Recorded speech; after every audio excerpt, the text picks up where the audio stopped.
All right, so I really wanted to do a review on this book.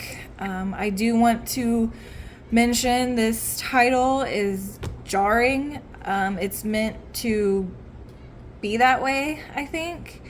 And I want to put a disclaimer if you find talking about self harm or suicide triggering for you, I would not read this book. I just want to put that out there right now. I would not read it because it does mention that a lot. And although the end of this book is comforting and hopeful, it still does talk about that a lot. So if you find that triggering, I wouldn't read it. Although she does have areas in the book where she'll put the triggering parts in a gray box and say skip this if you find talks of self-harm and suicide triggering. So you might still be able to read it. I found this book very helpful. Now, a lot of it is talking about mental health in the church because she was in ministry and in the church. So a lot of it is talking about that.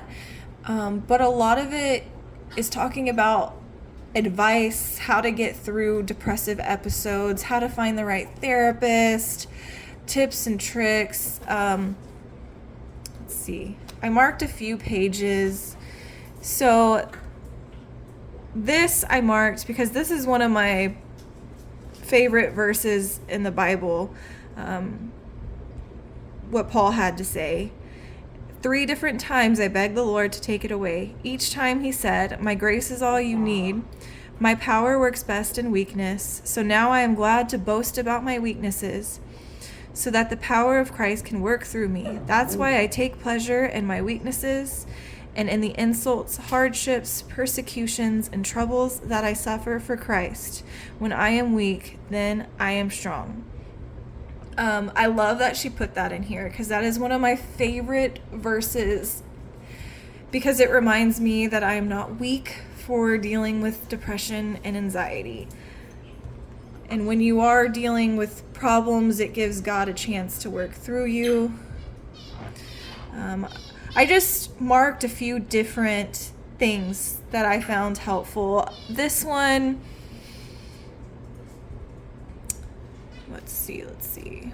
But just as Dr. Thompson said, the goal isn't to either be on or off meds. The goal is to be healthy, and for many people that means faithfully taking medication. And then she says, "I rejoice with you that there's something to help you live well despite your diagnosis." So in this book, she references a lot of other books from doctors, professionals, and this specific part was talking about how there can be shame in taking medicine. And I know that so well because for years I had my anxiety go untreated because I was afraid to take medicine. So I would just go through depressive episodes and anxiety and not have therapy, not have medicine to fall back on, and it was terrible. So I love that she included that in there. And she references all these books and gives you the name of the book. So if you want to go and buy that book, you can. Here's another one I marked. "It was so easy to speak life and hope and encouragement to them and call out their strengths, to remind them that they weren't bad people for struggling and needing help. But it had never been so easy to speak kindly to myself." So this is talking about how she was helping young girls get through their mental health issues and talk about it with them and remind them that they're worthy and they have strengths, but she couldn't do that for herself. And I can relate to that so well because I would never talk to anyone else the way I talk to myself about myself. So in the end, she says, "So I started talking to myself as I talked to those I cared about, my best friend, my sister, the residents at work, my young nieces. It was awkward and uncomfortable, like putting your shoes on the wrong feet. But it got easier and my heart slowly softened toward myself and the heaviness began to lighten." So I really like this book. It gives It gives a lot of advice. There's even like a whole chapter where it talks about how to find the right therapist, because it does take a while to find them. Sometimes you have to go through a few. And so I would definitely recommend this book. I'm trying to find, let's see. Oh, and she's also got, it looks like she's put scans in of her own journaling, things that have helped her. But yeah, she's got some good advice, like mindfulness, noticing and detaching, talk back to the thoughts, treating the way you'd treat a precious loved one. She talks about self-care, because when you're depressed, it's really easy to not want to take care of yourself. I'm currently going through that. I'm not eating the right food. I'm not drinking enough water. It's hard to care about yourself. And she gives advice on everything. So I definitely do recommend this book. But like I said, disclaimer, if talking about self-harm or depression is a trigger for you, please don't read it, or think about it if you really want to read it.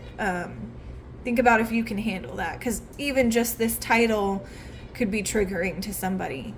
But I found a lot of hope in this book, and I'm going to use some of the advice she gives, because I can see it already starting to help me personally. So thank you for watching. If you want me to review any other books, I'm open for it. I'm like a self-help book addict. So I would love your suggestions for books. Thank you for listening if you got this far.